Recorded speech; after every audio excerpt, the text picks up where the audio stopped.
예, 우리 할렐루야 샬롬하고, 예, 오늘 기쁜 날이에요. 즐겁고 기쁜 날인데, 그걸 못 느끼는 사람은 뭐 평소하고 똑같을 것이고, 느끼시는 분은 기뻐하시기 바랍니다. 오늘은 마음껏 기뻐하셔도 됩니다. 할렐루야 샬롬하고 우리 인사합니다. 할렐루야 샬롬 샬롬 샬롬 샬롬 샬롬. 하나님 사랑합니다. 여러분 주 안에서 사랑합니다. 예, 오늘 말씀 살아나셨어요. 예, 오늘 제목이 그래서 The Resurrection of the Lord. 하나님이, 예, 주님이 살아나셨다. 우리 9시 예배에 저는 상당히 은혜가 있었는데 여러분들 어쩌셨는지, 예, 증명하죠. 첫 열매가 부활로 첫 열매가 됐다. 우리 함께 한번 읽어볼까요? 고린도전서 15장 20절에서 22절 말씀이죠. 예, 이거 하나면은 그냥 부활절 말씀은 정확하게 증거가 된 것 같아서 그 마음이 찬양하는 중에 또 들어서 다시 한번 우리 한번 읽어보기를 원합니다. 고린도전서 15장 20절에서 22절 우리 뜻을 잘 생각하면서 그냥 쭉 읽지 마시고 의미를 궁금한 거는 질문도 하시고, 예, 대답도 해드리면서 우리 한번 이 말씀, 저는 이 말씀에 은혜가 있었습니다. 15장 20절에서 22절입니다. 그러나 이제 그리스도께서 죽은 자 가운데서 다시 살아나사 잠자는 자들의 첫 열매가 되셨도다. 사망이 한 사람으로 말미암으니 죽은 자의 부활도 한 사람으로 말미암는도다. 아담 안에서 모든 사람이 죽은 것 같이 그리스도 안에서 모든 사람이 삶을 얻으리라. 아멘. 예수님이, 예, 십자가에 못 박혀서 처형당하는 부분, 우리 오늘 참 보기가 너무너무 안타까운 부분이었는데, 예, 보면서 가슴이 너무 아팠습니다. 그렇게 돌아가시고, 예, 장사되셨죠. 그리고 지금은 부활하셨어요. 지금 이 시간에는 새벽에 부활하셨으니까 부활하신 그런 부활의 아침. 그래서 주일을 예배로 우리가 주일날 일주일째 되는 날 예배를 드리고 그날이 첫날이다. 인 것처럼 그리스도께서 죽은 자 가운데서 살아나셔서 잠자는 자, 죽은 자들에게 열매가 됐다. 아까 제가 정사멜에게 질문을 했더니 열매는 살아있는 것에만 열매가 맺힌다. 그래서 죽은 자들에게 열매가 된 것이 바로 예수 그리스도시고, 그래서 우리도 함께 부활의 생명이 되었다. 살다가 그냥 죽는 게 좋겠습니까? 아니면 죽은 다음에 우리 영혼이 살아있었으면 좋겠습니까? 하는 질문에, 예, 잘 모르겠다. 하나님이 계신지 안 계신지 잘 모르겠다라는 사람도 그래도 살아나는 게 낫겠습니다. 라는 대답이 있어요. 그 소망을 가졌다면 우리는 예수를 믿어야 합니다. 우리 힘으로 되는 일은, 예, 제한적인데 내게 소망이 있다면 내가 열심히 뭔가를 하되 거기에서 뭔가 내 힘 밖에 계신 분에게 우리는 열심히 마음을 모으고 기도할 줄 아는 마음을 갖는 것, 그것이 바로 우리의 소망의 열매를 맺기 위한 노력이고 결과물이 아닐까. 뭐 설령 나 하나님이 있는지 없는지 모르겠다, 예수 그리스도가 무슨 나 때문에 죽었다가 살아났는지도 잘 모르겠다 인 사람일지라도 내가 원하는 것들이 있죠. 세상에 내가 태어나서 살고 있으면서 내가 이루고 싶은 것, 내가 최선을 다하지만 내가 아무리 열심히 해도 안 되는 부분의 것들을 놓고 우리가 마음에 소원을 하는 것, 그것이 바로 예배고 그것이 바로 찬양이고 그것이 바로 죽음에서 부활하신 예수 그리스도를 믿는 우리의 믿음의 증거다. 저는 그렇게 생각을 합니다. 그래서 무엇으로 인하여? 아담이 범죄함으로 인하여 우리에게 죽음이라는 건 없었어요, 원래는. 그런데 범죄로 인해서 우리에게 사망이 들어왔는데 그걸 깨뜨리셔야 되기 때문에, 왜냐면 하나님이 우리를 지으셨는데 안 그러면 다 죽게 생겼잖아요. 그러다 보니까 구원하는 방법으로, 통로로 예수 그리스도라는 아들을, 하나밖에 없는 독생자 아들을 사용하셔서 땅에 보내시고 또 그 고난 가운데 돌아가시게 해서 다시 부활하게 하신 사건, 이게 바로 오늘 부활절 아침입니다. 이 사건을 믿어야, 믿느냐, 믿음으로 의롭다 칭함을 받게 해주겠다고 얘기합니다. 그래서 내가 예수를 믿습니다가 중요합니다. 근데 입으로만 믿습니다는 누구나 할 수 있습니다. 근데 정말 마음에서 나는 예수님의 십자가의 공로와 그리고 살아나심을 내가 믿나이다. 그렇기 때문에 나는 영원히 죽지 않습니다. 몸은 죽지만 한 번은 누구나 가야 하는 길이 바로, 예, 죽음이죠. 죽음의 문제는 뭘로도 해결이 될 수가 없습니다. 줄기세포로 몇백 년을 설령 뭐 더 산다 할지라도 그래도 결국은 죽을 수밖에 없죠. 600년을 살고 900년을 살아도 결국은 죽습니다. 인간의 능력으로 해결될 수 없는 일, 하나님께서 역사 속에 개입하신 사건이 바로 성육신, 곧 하나님이 인간이 되신 사건. 왜? 돌아가셔야 되기 때문에. 크리스마스는 살려고 오신 분이 아니라 돌아가시기 위해서 예수님이 태어나신 날이 크리스마스고, 저는 그래서 크리스마스도 굉장히 중요하고 기쁘지만 그보다는 부활절이 더 기쁜 것 같습니다. 부활하셨기 때문에. 그래서 사순절을 지나면서도 슬픈 게 아니라 소망으로 우리가 한 발 한 발 가는 거죠. 하나님은 예수님을 통해서 인간을 구원하시려는데 사탄은 예수님을 통한 구원 계획을 집요히 방해합니다. 그래서 누군가가 교회를 누구를 하나 데리고 나가려고 그러면 정말 힘들다라는 얘기를 해요.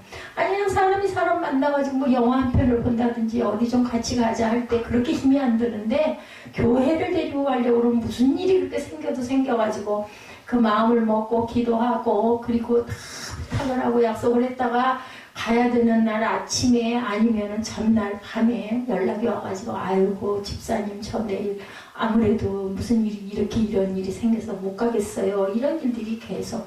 그럼 아주 끝까지 2번, 3번 안 되면 4번까지도 그분을 꼭 교회로 데리고 나가려고 애쓰죠. 이게 우리 정말 요즘에 정말 이런 부분들이, 지금도 아마 이런 분들 많으실 거예요. 근데 정말 한 20년 전만 해도 엄청나게 전도했죠. 막 그냥 택시로 모셔가고 자가용으로 모셔가고 그 집에 가가지고 그냥 설거지 해주고 애기 봐주고 막 장 받아주고 뭐 맛있는 음식만 만들면 쫓아가가지고 갖다주고 이렇게 해가지고 교회를 나가게 하는 그런 일들이 참 많았습니다. 왜? 내가 살았으니까 너도 살자인 거예요. 그래서 아까 제가 찬양한 것처럼 함께 갑시다. 어디로? 내 아버지 집에 같이 가자고. 정말 좋은 일인데 그걸 하면서 가진 일을 다 해주면서 교회를 데리고 나가서 예수를 믿게 하고 은혜를 받게 하고 산 열매가 되게 하시죠. 예수께서 돌아가신 것은 사명에서 생명으로 옮기기 위함이었다. 예수님 우리의 모든 죄를 대신 지시고 십자가에 달려 돌아가셨습니다. 그리고 찔리시고 상하고 징계를 받고 채찍에 맞고 우리의 허물과 죄악의 사함을 얻고 하나님과 화평을 누리게 되고 나음을 입죠.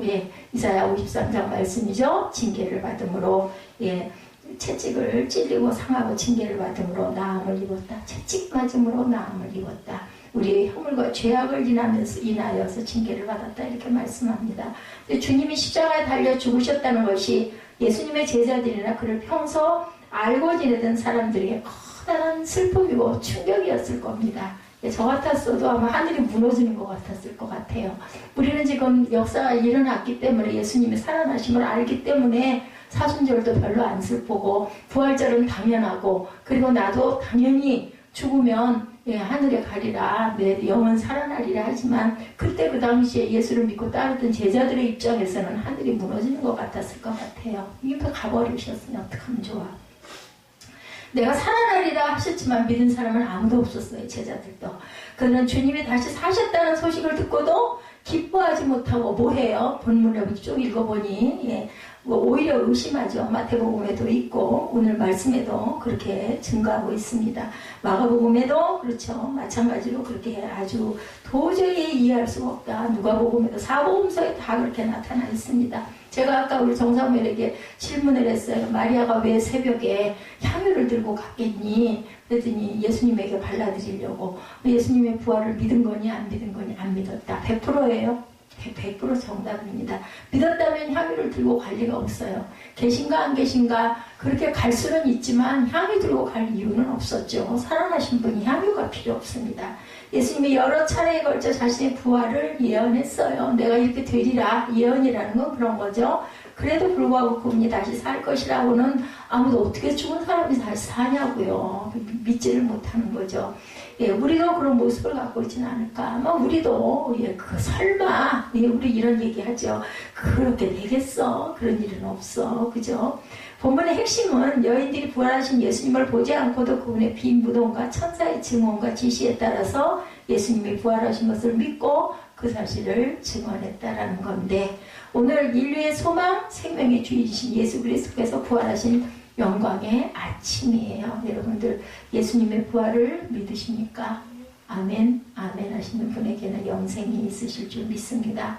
예수 그리스도의 부활 생명의 은총이 이 예배에 참석하신 저와 여러분들 모두에게 충만하게 넘치기를 주님의 이름으로 축복합니다. 나는 부활이요 생명이니 나를 믿는 자는 죽어도 살겠고 살아서 나를 믿는 자는 영원히 죽지 아니라. 아주 귀한 말씀이죠. 요한복음 11장 25, 6절 말씀입니다. 우리가 부활 사건을 다시 한번 살펴봅니다. 분명한 부활 신앙을 갖고 살아야 되겠죠? 가장 중요합니다. 우리가 예수를 믿는 이유는요, 내 죄를 속해서 내가 부활의 영광에 들어가기 위한 것 딱 이거예요. 골자가. 구원과 부활이 없다면 십자가의 도는 아무 필요가 없습니다. 살아나셨기 때문에. 그래서 안식 후 첫날은 토요일 저녁부터 시작이 되죠. 그런데 누가는 여인들이 예수님의 무덤에 간 시간이 안식 후 첫날 새벽이다 이렇게 얘기를 했으니까 지금으로 따지면 일요일 새벽이에요. 그래서 예수님 부활하신 날을 기념하기 위해서 주 2를 성수합니다. 우리가 예수님의 일요일 새벽에 부활하셨기 때문에 초대교인들은 안식일을 지키던 유대계의 전통을, 그래서 유대교는 언제? 토요일날 예배를 드리는데 전통. 그래서 유대교는 지금도 토요일날 예배를 드려요. 우리는 예수님 부활을 믿기 때문에 주일날 예배를, 일주일째 되는 날 예배를 드립니다. 그래서 일요일을 주님의 날로 정해서 로드스데이 하죠. 그래서 예배를 드린다. 사도행전 20장 7절에 안식 후 첫날에 우리가 떡을 떼려 하여 모였더니 이렇게 나타나죠. 누가 예수님의 무덤을 찾아갔나? 갈릴리에서 예수와 함께 온 여자들이 뒤를 따라 그 무덤과 그의 시체를 어떻게 두었는지 보고 돌아가 향품과 향유를 준비했다. 누가복음 23장 55, 6절에 증거되어 있습니다. 55절에 보면 갈릴리에서 예수와 함께 온 여자들이 뒤를 따라 그 무덤과 그 시체를 어떻게 두었는지를 보고 돌아가 향품과 향유를 준비하더라. 계명을 따라 안식일에는 쉬더라. 여인들 마음대로 예수님을 경험한 내용이 다릅니다. 주님께서 그들의 병을 고쳐주셨든지 귀신을 쫓아주셨든지 은혜의 말씀을 주셨을 거예요. 그 여인들은 향유와 향품을 준비한 여인들은 다 은혜를 받은 사람들이기 때문에. 막달라 마리아는 뭐의 어떤 여인이에요? 7 귀신에게 사로잡혀서 인간으로의 존엄성을 상실한 채 하루하루 소망 없이 살아오던 저주받은 인생이었어요. 막달라 마리아는. 그러한 그녀를 예수께서 만나주시고 귀신을 쫓아내시고 새 사람으로 만드셨어요. 자기를 온전케 하신 예수님의 은혜를 잊을 수 없기 때문에 마리아는 누구보다도 앞장서서 주님을 섬겼습니다. 예수께서 십자가에서 고통을 받으실 때도, 죽으시고 무덤에 장사되었을 때도 제자들처럼 도망가거나 숨지 않고 끝까지 따라다니면서 예수님을 지켜봅니다.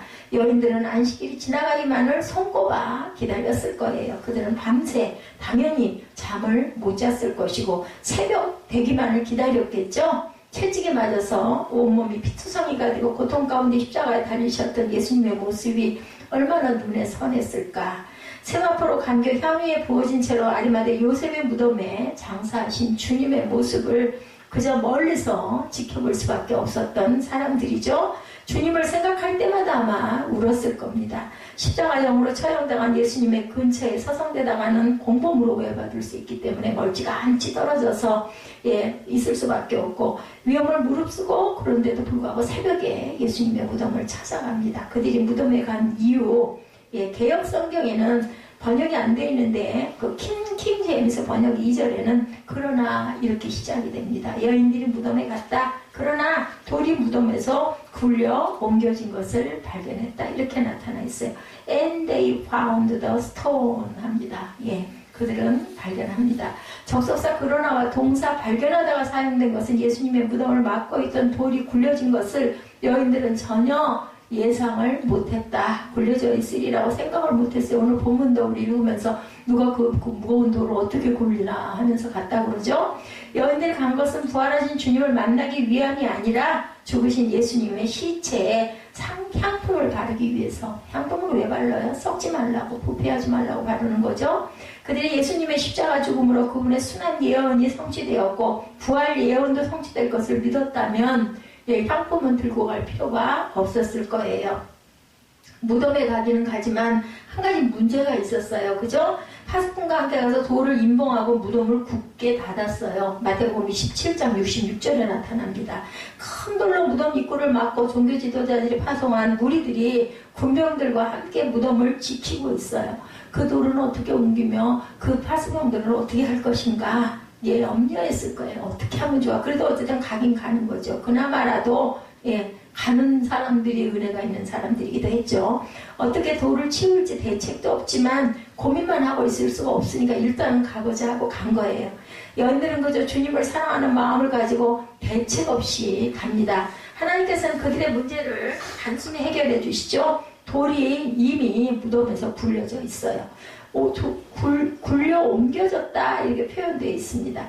둥그런 돌로 무덤의 입구를 막아두었다가 옆으로 굴려졌다인 거예요. 이 동사는 수동태 분사입니다. 하나님이 돌을 굴려서 옮기셨다는 것을 암시합니다. 들어가니 주 예수의 시체가 보이지 아니하더라. 3절이죠. 주 예수라는 단어를 사용했는데 이는 누가복음에서 처음으로 이 단어를 사용한 것입니다. 주 예수라는 표현. 3절입니다. 영어로 But when they entered, they did not find the body of the Lord Jesus. 이 표현, the Lord Jesus가 처음으로 사용이 됐다. 이 표현은 예수님이 죽음을 깨뜨리고 부활하심으로 주되심을 선포하는 것으로 그 뜻으로 우리가 볼 수가 있습니다. 우리는 때로 하나님의 일을 한다면서 인간적인 경험과 지식으로 재는 일들이 많아요. 그럴 수밖에 없죠. 일을 하려면 이게 이렇게 하면 될까 저렇게 하면 될까 이 방법은 나을까 저 방법은 나을까 과연 이렇게 하는 게 맞을까 뭐 이렇게들 다 생각합니다. 규모 없이 무조건 일을 벌이는 것은 아니지만 어린아이와 같은 순진한 심정을 가지고 나아갈 때 주님의 놀라운 역사를 경험하기도 한다라는 거죠. 이 마리아처럼 새벽에 그냥 무조건 대책 없이 그래도 가보자 하고 향품을 준비해서 그 새벽에 갔던 마리아처럼 주님을 향한 뜨거운 사랑을 가지고 나아갔기에 마리아는 다른 여인들과 함께 예수님의 부활의 첫 증인이 될 수가 있었다는 거죠. 나를 사랑하는 자에게 내가 나를 나타내리라. 요한복음 14장 21절에 증거되어 있습니다. 나의 계명을 지키는 자라야 나를 사랑하는 자니 나를 사랑하는 자는 내 아버지께 사랑을 받을 것이요 나도 그를 사랑하여 그에게 나를 나타내리라. 말씀에 그렇게 되어 있어요. 요한복음 14장 21절 말미에 나도 그를 사랑하여 그에게 나를 나타내리라. 각자의 여건에서 최선을 다해서 주님을 섬길 때 우리가 미처 생각하지 않은 많은 방법으로 하나님의 은총을 체험하게 됩니다. 천사들의 증언이 4절에서 7절에 나타나죠. 누가복음 24장 4절에서 7절에 이로 인하여 근심할 때 문득 찬란한 옷을 입은 두 사람이 곁에 섰는지라. 여자들이 두려워 얼굴을 땅에 대니 두 사람이 이르되 어찌하여 살아있는 자를 죽은 자 가운데서 찾느냐. 여기 계시지 않고 살아나셨느니라. 갈릴리에 계실 때 너희에게 어떻게 말씀하셨는지를 기억하라. 내가 죽은 지 사흘 만에 다시 살아나리라고 말씀하셨거든요. 생각하라. 7절에 이르기를 인자가 죄인의 손에 넘겨져 십자가에 못 박히고 제3일에 다시 살아나야 하리라 하셨느니라 한데 이 말을 기억하라는 거죠. 향품을 두고 찾아간 무덤에 간 여인들을 기다린 것은 예수님의 시신이 아니라 빈 무덤이었고 거기 누가 있어요? 천사가 대신 기다리고 있었다. 찾을 수가 없었어요. 예수님은. 여기서 근심했다는 어찌할 줄 몰라 당황했다라는 원어적인 뜻을 갖고 있습니다. 헬라 원어에는 근심할 때와 문득 사이에 보라라는 단어가 있습니다. 여인들이 근심할 때 찬란한 옷을 입은 두 천사가 갑자기 나타납니다. 그들의 모습은 부활하신 예수님의 영광을 간접적으로 상징하고 보여주죠. 그것은 또한 변화사 안에서 예수님의 옷이 휘어져 광채가 난 것을 상기시킵니다. 무슨 모습이었어요? 흰옷을 입은 찬란한 광채가 나는 두 천사였습니다. 기도하실 때 용모가 변화되고 그 옷이 휘어져 광채가 나더라 이렇게 증거되죠. 이 여인들은 두려워서 얼굴을 땅에 대고 엎드려 무조건 두렵고 무서워요. 영이 임재할 때는 그런 마음이 듭니다. 두 천사가 여인에게 세 가지를 말하죠. 첫째, 부활의 간접적인 증언. 어찌하여 살아있는 자를 죽은 자 가운데서 찾느냐. 여인들이 예수님의 부활을 알았어야 마땅하다는 전제를 지는 수사 의문문입니다. 왜 여기서 찾아? 예수님은 살아나셨는데 죽은 자와 대조를 이루는 살아있는 자라는 표현은 영원히 살아계시는 예수님의 영존성을 강조합니다. 둘째, 부활의 직접적인 증언이 나타나죠. 예수님이 죽은 자들 가운데 계시지 않고 살아나셨다는 건데 직역하면 살아나게 되었다. 예, 이는 신적 수동태 표현으로 예수님을 일으키신 주체가 하나님임을 암시합니다. 셋째는 예수님이 갈릴리에서 사역하실 때 하셨던 말씀을 기억해라 하고 명령하죠. 갈릴리에 계실 때 하셨던 예고는 9장 22절 44절에도 나옵니다. 누가복음 9장 22절에 이르시되 인자가 많은 고난을 받고 장로들과 대제사장과 서기관들에게 버림받아 죽임을 당하고 제3일에 살아나야 하리라 하시고 누가복음 9장 22절이죠. 누가복음 9장 23절에 또 무리에게 이르시되 아무든지 나를 따라오려거든 자기를 부인하고 날마다 제 십자가를 지고 나를 따를 것이요 누구든지 제 목숨을 구원하고자 하면 잃을 것이요 누구든지 나를 위하여 제 목숨을 잃으면 구원하리라. 예수님은 갈릴리에서 예루살렘으로 올라가시는 도중에도 장차 순환당하실 것을 두 번이나 예고합니다. 17장 25절, 18장 32, 3절에도 말씀하죠. 7절에 하리라는 반드시 뭐뭐하다는 뜻으로 넘겨지다, 못 박히다, 그리고 살아나다라는 세 개의 부정사를 취합니다. 인자가 죄인의 손에 넘겨져서 못 박히고 살아나는 것이 하나님의 구원 계획 가운데 반드시 일어나야 했던 필연적인 사건들임을 암시합니다. 여인들은 갈릴리에서부터 예수님을 따라왔기에 예수님의 말씀을 듣습니다. 문제는 기억이에요. 기억. 이스라엘은 40년 광야 생활 동안 하나님이 구원하시고 시험하시고 인도하신 과정을 언제나 기억해야 했습니다. 신명기 8장 2절에 내 하나님 야훼께서 이 40년 동안에 내게 광야길을 걷게 하신 것을 기억하라. 이는 너를 낮추시며 너를 시험하사 내 마음이 어떠한지 그 명령을 지키는지 지키지 않는지 알려 하시리라.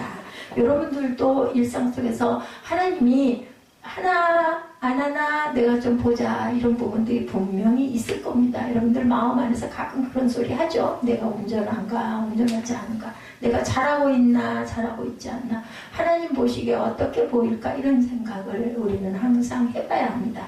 예수님이 이미 모든 것을 말씀해 주셨기에 그 말씀을 기억하고 깨달을 수 있다면 하나님이 행하시는 일들을 이해할 수도 있고 믿음으로 받아들일 수가 있기 때문이다.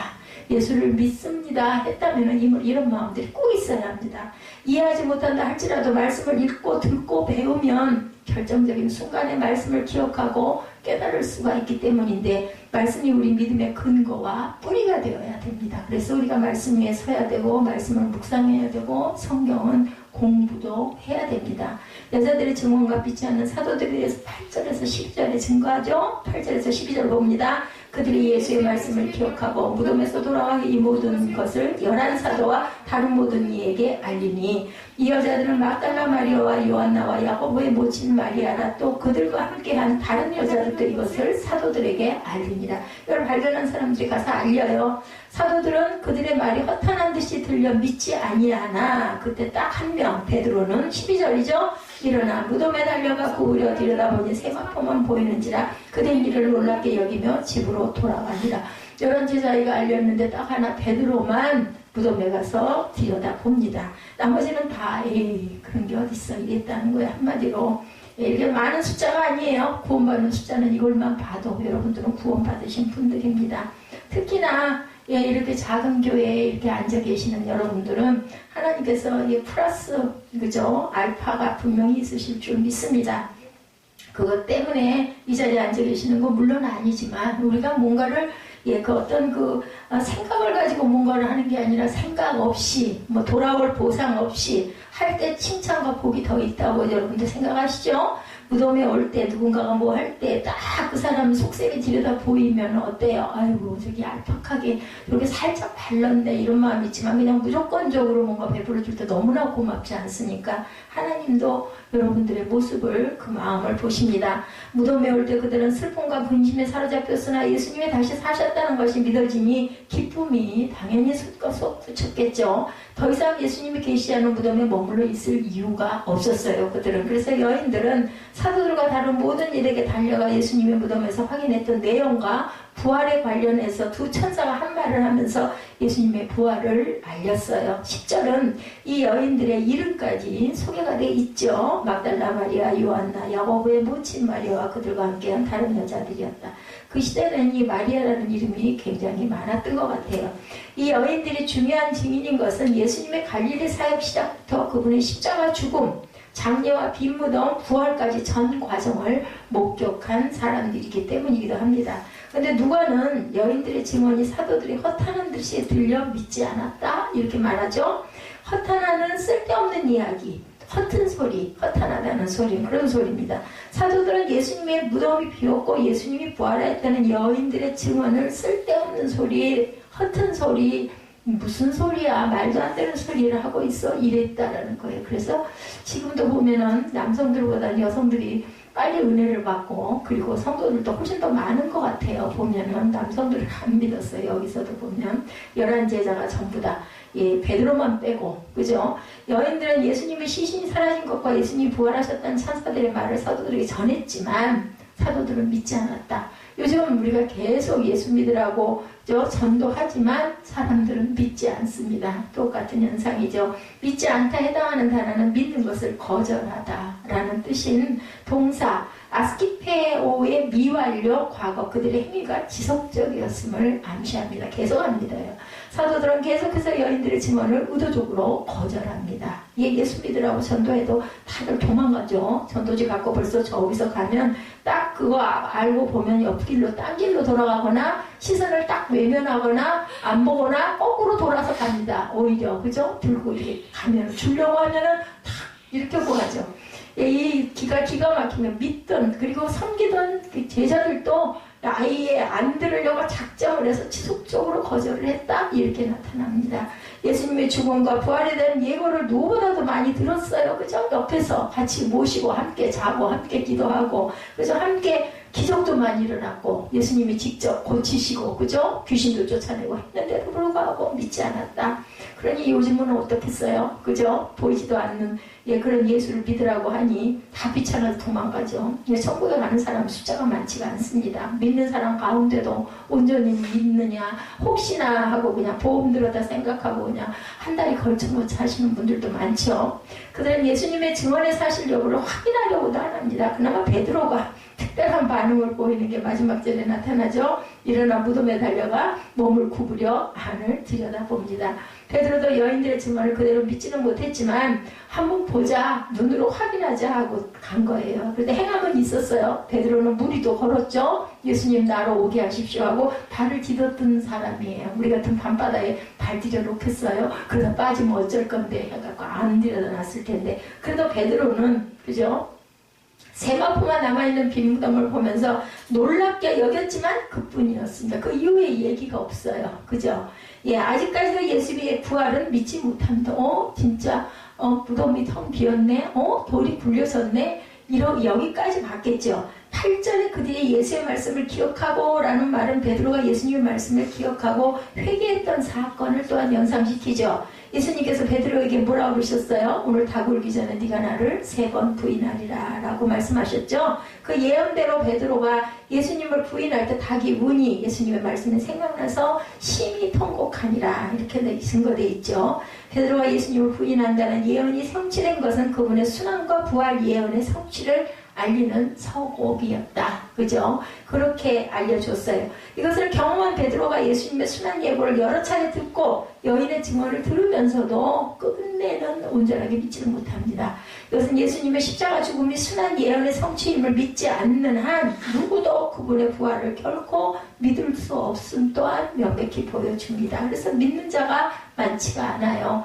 예수를 믿는다는 사람들도 설마 혹시 이렇지 정말 믿나이다 이 고백이 돼야 된다는 거죠.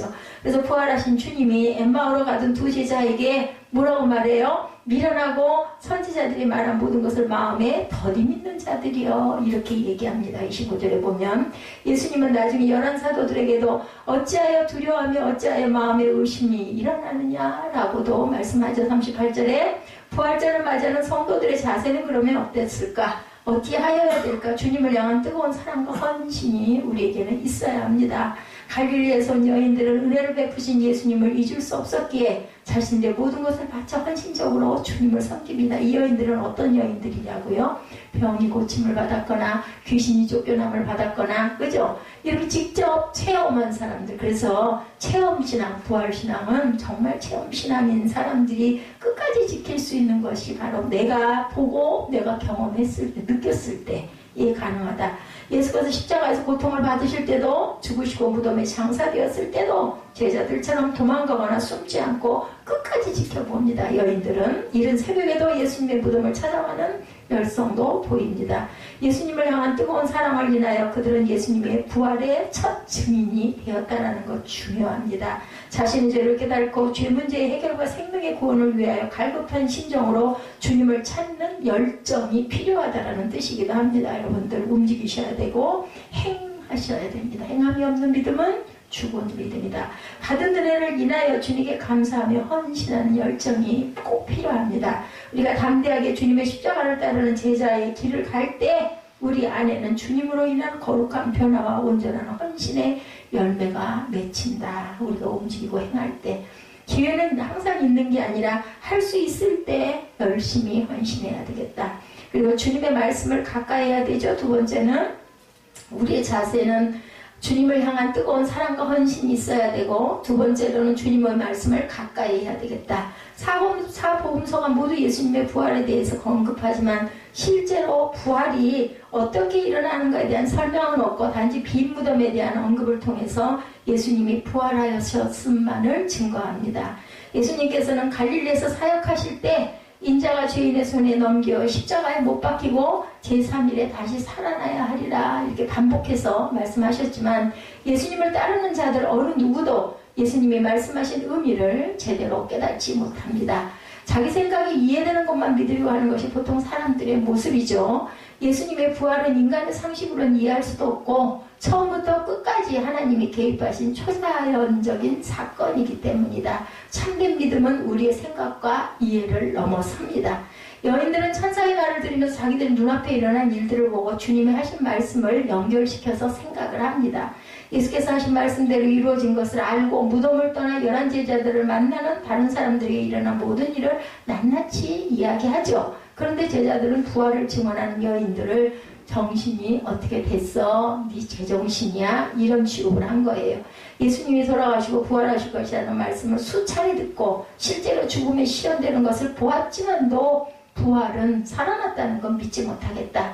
지금도 말씀을 마음에 담아두지 않으면 연일 벌어지는 숱한 하나님의 주권적인 역사들을 우리가 알아볼 수가 없습니다. 말씀을 생각하고 말씀 속에 있는 사람들은 그런 일이 그래서 그렇게 일어났구나 이걸 생각을 하게 된다고요. 근데 그게 없는 사람들은 그게 안 보여요. 일단은 부활의 아침을 맞이하는 저와 여러분들의 마음은 과연 어떠한가? 정말 나는 예수의 부활하심, 부활절 아침인데 부활 사건을 내가 믿는가? 죽었다 나를 위해서 살아나셨다는 걸 여러분들 믿고 계신가? 한번 질문해 보시기 바랍니다. 믿음에 온전하게 사는 비결은 예수님의 말씀을 기억하는 것인데, 이제 죽음의 권세를 깨뜨리고 다시 사신 예수님을 굳게 붙잡고 그가 하신 말씀을 기억하면서 우리를 둘러싼 모든 근심과 걱정과 염려는 누구께? 주님께 담대하게 맡기셔야 합니다. 우리가 뭔가를 위임하고 나면 그 다음에 내가 책임을 묻잖아요. 그러다 보면 그것 가지고 그렇게 연연하거나 화를 낼 이유가 없습니다.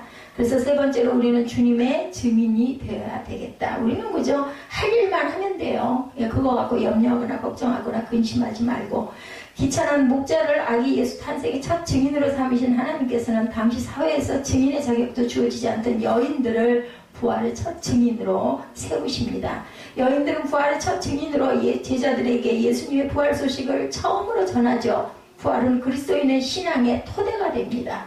예수님의 부활은 분명한 역사적인 사건이었습니다. 바울은 고린도전서 15장 아까 제가 읽어드렸죠. 만일 부활이 없으면 그리스도도 다시 살지 못했을 것이다 라고 말합니다. 우리의 믿음도 헛것이고 사도들의 증언도 헛것이고 우리는 여전히 어디? 죄 가운데 있을 것이고 우리는 모든 사람 가운데 더욱 불쌍한 자들이 될 것이다. 고린도전서 15장에 이렇게 나타나 있어요.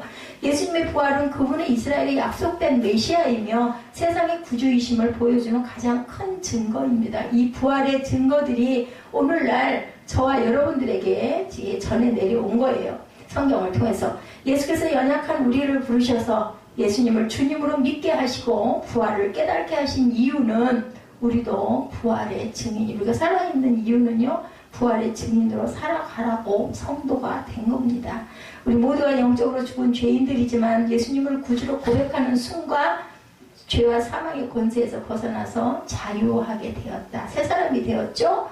이 부활의 소식을 듣고 믿음으로 반응하고 부활하신 예수님을 영접하는 자마다 영생을 얻고 부활을 경험하는 자들이기 때문이다. 이유는 그래서 로마서 10장 13, 14절에 증거하죠. 누구든지 주의 이름을 부르는 자는 구원을 받으리라. 그런즉 그들이 믿지 아니하는 일을 어찌 부르리요? 듣지도 아니하는 일을 어찌 믿으리요? 전파하는 자가 없이 어찌 들으리요? 전파해야 되는 거예요. 증인된 삶을 살아야 됩니다. 그렇기 때문에 안 믿는 걸 우리가 뭐 어떻게 부르겠어요? 믿으니까 부르죠. 그죠?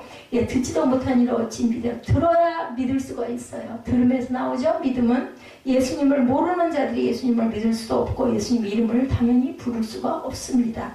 누군가 예수 그리스도를 통한 구원의 도를 전해야 된다. 전하는 자들이 돼야 된다. 예수님이 승천하시면서 제자들에게 주신 말씀이죠. 오직 성령이 너에게 임하면 사도행전 1장 8절이죠. 너희가 권능을 받고 예루살렘과 온 유대와 사마리아와 땅 끝까지 이르러 내 증인이 되리라 하시니라. 이 근처뿐만이 아니라 땅 끝까지 이르러 내 증인이 되어야 한다. 빈 무덤은 그리스도를 믿는 모든 사람에게 십자가와 더불어 중요한 구원의 의미를 가집니다. 십자가와 예수님이 우리의 죄를 지고 대신 죽으신 것을 상징한다면 빈 무덤은 구원받은 우리들의 부활의 새 생명을 가질 것을 상징합니다. 빈 무덤.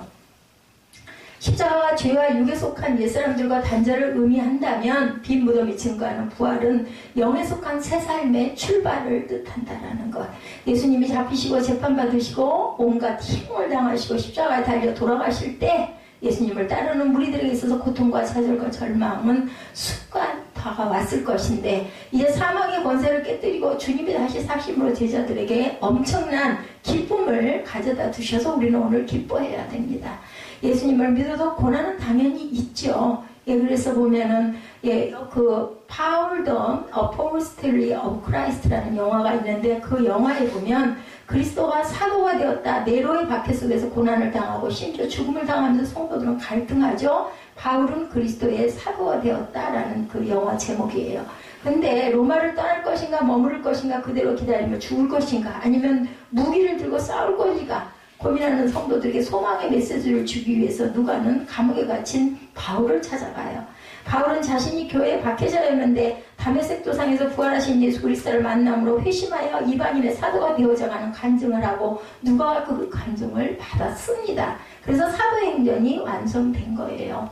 바울의 이야기를 그대로 옮겨 쓴 게 바로 누가가 쓴 사도행전. 그래서 사도행전은 누가가 썼지만 바울의 이야기를 그대로 쓴 거다. 그 감옥 옆에는 콜로세움에서 죽음을 당해야 하는 남녀노소 성도들이 있었어요. 죽음의 공포가 그들을 사로잡을 때 바울이 말하죠. 고난은 잠깐이다. 이제 우리는 부활하여 주님 품에 안길 것이다 라는 메시지로 격려를 하죠. 그랬을 때 그들의 표정이 밝아지면서 담대하게 형장으로 간다. 어차피 형장의 이슬로 죽어갈 사람들인데 이 소망을 주니 그나마 얼마나 감사하겠어요. 그죠? 힘도 나고 용기도 나고 어차피 죽을 거 죽어서 나는 천국에 간다. 이런 소망이 주어진 겁니다. 십자가의 죽음이 있었기에 부활의 영광이 가능함을 우리는 언제나 기억해야 합니다. 우리 모두 먼저 희생하고 먼저 낮아지고 섬기는 삶을 통해서 주님의 고통에 동참해야 되겠죠. 그럴 때 주님이 우리와 함께 하시고 우리를 통해 일하신다는 거.